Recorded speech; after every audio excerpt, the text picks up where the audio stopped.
got to do with this utterly bizarre world of parasites manipulating your behavior. So it turns out this is not all that surprising. There's all sorts of parasites out there that get into some organism, and what they need to do is parasitize the organism and increase the likelihood that they, the parasite, will be fruitful and multiply, and in some cases they could manipulate the behavior of the host. And some of these are pretty astounding. There's this barnacle that rides on the back of some crab and is able to inject estrogenic hormones into the crab if the crab is male, and at that point the male's behavior becomes feminized. The male crab digs a hole in the sand for his eggs, except he has no eggs, but barnacle sure does, and has just parasitized this guy. There's other ones where wasps parasitize caterpillars and get them to defend the wasps' nests for them, and extraordinary examples. So the one my lab is beginning to focus on is one in the world of mammals and parasites changing mammalian behavior. So it's got to do with this parasite, this protozoan toxoplasma. So if you're ever pregnant, if you're ever around anyone who's pregnant, you immediately get skittish about cat scat, cat feces, cat droppings, cat bedding, cat everything, because it could carry toxo, and you do not want to get toxoplasma into a fetal nervous system. It's a disaster. Normally, though, the normal life cycle for toxo is one of these amazing sort of bits of natural history. Toxo can only reproduce sexually in the gut of a cat. It comes out in the cat feces. Feces get eaten by rodents, and toxo's evolutionary challenge at that point is to figure out how to get rodents inside cat stomachs. Now, it could have done this in really unsubtle ways, cripple the rodent or some such thing. Toxo instead has developed this amazing capacity to alter innate behavior in rodents. You take a lab rat who is 5,000 generations into being a lab rat since their ancestor actually ran around in the real world, and you put some cat urine in one corner of their cage, and they're going to move to the other side. Completely innate hardwired aversion to small cat pheromones. And you take a toxo-infected rodent, and they're no longer afraid of the smell of cats, and in fact, they become attracted to it. The most damn amazing thing you can ever see, toxo knows how to make cat urine smell attractive to rats. And rats go and check it out, and that rat is now much more likely to wind up in the cat's stomach. So this was reported by a group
stuff is the U.S. military. They're interested in toxo. They're officially intrigued, and I would think they would be intrigued studying a parasite that makes mammals perhaps do things that everything in their fiber tells them not to because it's dangerous and ridiculous and stupid and don't do it, and so with a parasite on board, it's a little bit more likely to go and do it. Who knows, but they are aware of toxo. Now, little science, and this is really an emerging field, there's been a handful of these really excellent papers from this group in the UK who obviously pioneered it. We've had a couple of papers out by now, and we're cranking out more as fast as we can. There's two groups that collaborate.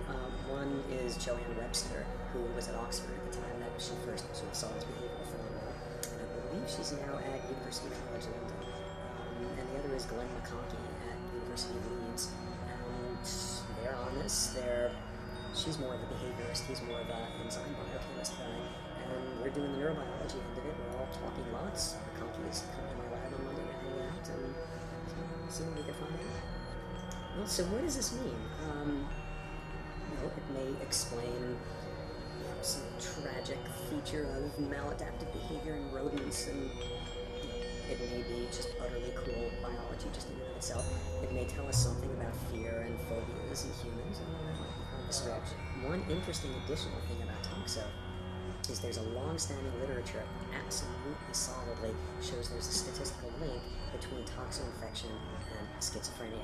It's not a big link, but it's solidly there. Schizophrenics have higher than expected rates of having been infected with toxo, and not particularly the case for other related parasites.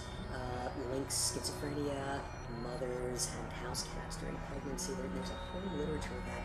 So where does that fit in?